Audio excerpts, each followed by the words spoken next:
Hello mga dear, hulas na ako. We're here sa Cainta, Rizal.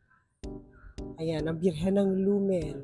Naku mga dear, sarado siya. May nakikita akong demonyo dear. Ang demonyo sa paanan ng Birhen. Anghel nga lang yung pangalan niya. Pas daw sa likod, kahit hindi naman. Ipipilit niya talaga. So let's go na. Amoy daw ni ka dear. Smoso na mga taga-Cainta sabi niya. Totoo ba? Kung kasalanan mo, ikaw nagsasabi. Ayan, ito. Nasaan na si Coronadas? I see. Akala ko mga santo, hindi pala. Ako na siya. Ewan ko sa iyo, dear. Akala ko sarado ang simbahan, dear. Kapatid ko, dear. Kapatid ko. Oo, meron kami. Mabuhay Philippines! We're here na.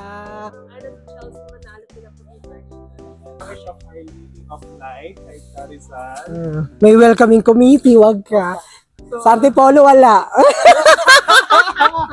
Ay, si Vic. Jesus dear. Alam niyo ba, malapit sa puso ko ang Birhen ng Lumen. Oh, may sinasabi, hindi daw siya Our Lady of Light, Our Lady of Dark daw. Kasi madilim. Pinatanggal ba dyan yung dapat pinapatanggal nila? Yung mga silver something. Natanggal ba nila? Yung mga pinalagay dyan na silver.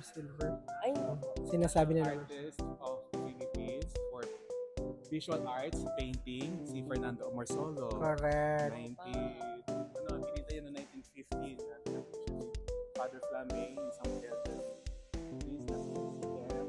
Tapos ang basihan po ang model ay yung isang stampita na galing sa Mexico. Galing Mexico. Yung stampita. So ito na po. May bibigyan siya sa akin. Meron kaming ganyang malaki sa bahay. Ito? Charis. Ito pa. Thank you very much. Sabi ko nga, dadaan lang kami dapat talaga. Punta kami ng Blessed Ivan Mers. Sarado din. Saan? Blessed Ivan. Oo. Sayang. Hindi ko po kasalanan na binuksan yung light, dear. Hindi pa ako nagpabukas niya. Wala pa akong sinabi.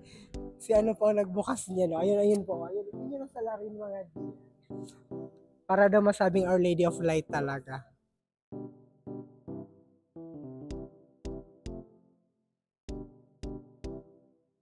Lady of Light na siya kasi may liwanag na.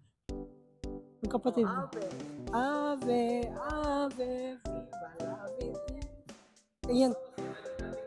So ayun, papatayin na yung ilaw doon kasi mapapagalitan na yung isa. Pero lalabas lang tayo para makita natin yung facade. May naalala ko, speaking of facade, alam mo ba, binigay sa akin ni Miss A yung image ng Our Lady of the Poor na nasa facade nila. Ay, wow. Perfect.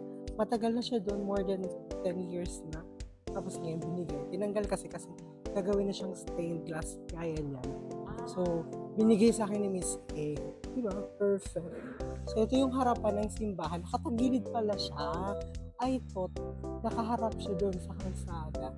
Nakatagilid pala siya.